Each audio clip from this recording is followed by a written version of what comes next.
Que la paz del Señor reine en sus hogares, queridos hermanos, y sean bienvenidos a su programa El Evangelio a tu alcance. Hoy jueves de la segunda semana del tiempo ordinario vamos a reflexionar el Evangelio según San Marcos en el capítulo 3, versículos del 7 al 12.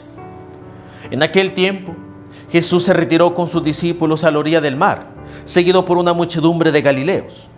Una gran multitud procedente de Judea y Jerusalén, de Idumea y Transjordania, y de la parte de Tiro y Sidón, habiendo tenido noticia de lo que Jesús hacía, se trasladó a donde él estaba.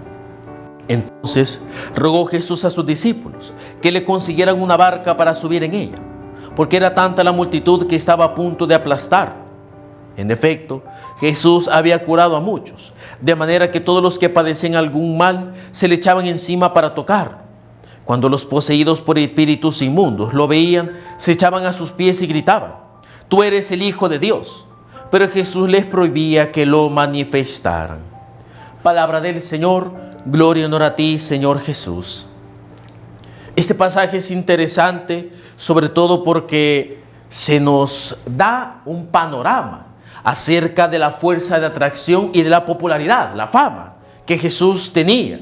Y esto es interesante porque recordemos, hermanos, de que es un tiempo muy antiguo. No es como ahora que con las redes sociales y con los dispositivos digitales, celulares, tablets, computadoras, etcétera, incluso todavía la televisión y todavía inclusive en algunos lugares la radio y los medios escritos, hay una mayor facilidad para conocer cosas. Alguien dice una cosa, un personaje popular dice o hace una cosa y a los 3-4 segundos ya mucha gente lo conoce, lo sabe, ya lo está comentando. Diferente este tiempo en donde conocer los hechos extraordinarios de una persona pues costaba un poquito más porque iba del boca a boca y tenía que esperar uno a que alguien que conocía la fama o los acontecimientos de una persona viajara a otra población, a otra ciudad, un camino de horas, a veces hasta de días, para que fuera a contar a los demás y que más gente pues lo conociera.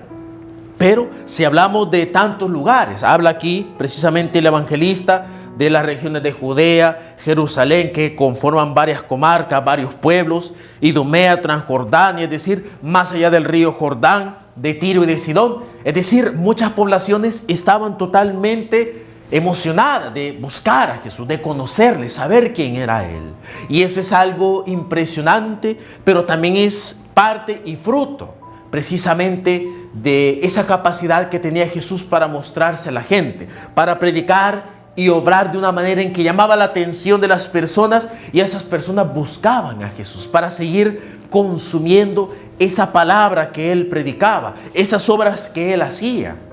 Y eso, hermanos, a nosotros es un llamado. Es un llamado precisamente porque nosotros tendríamos como iglesia, teníamos que aprender, o por lo menos tendríamos que tener la capacidad de poder también nosotros crear esa fuerza de atracción, de manera que la gente, al escuchar las palabras de los miembros de la iglesia, al escuchar y sobre todo al ver el testimonio, la vida, el ejemplo de los miembros de la iglesia, sintieran esa fascinación por Cristo, por aquel que nos hace a nosotros predicar y actuar de esa manera, que surgiera ese sentido de curiosidad por saber quién es Jesús, por qué hacen esto, yo también quiero seguirlo, yo también quiero hacer lo mismo. Nosotros deberíamos de aprender o deberíamos de generar en la gente esa fascinación por Cristo.